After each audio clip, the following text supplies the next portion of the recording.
গাড়ি এসতেছে, দেখো। কোথায় যাচ্ছ?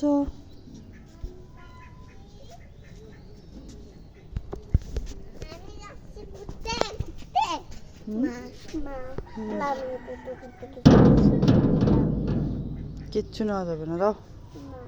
সারাদিনে খালি খাওয়া আর খাওয়া, দোকানের জিনিস খাওয়া। যাও যাও যাও যাও যাও, যাও ছাড়ো। চলো।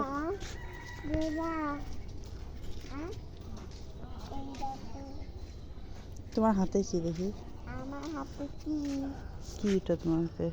এটা পুতুলের জুতা। বলো বাই বাই। পুতুলের জুতা না, এটা কাগজ। Bye bye. কোথায় যাচ্ছ তাহলে? আমি যাচ্ছি লামিয়াদের দোকানে। কেন দোকানে কেন? দোকানে যাব হুম। আর খাবো। কি খাবা? ভিক্ষা। চলো বাই বাই।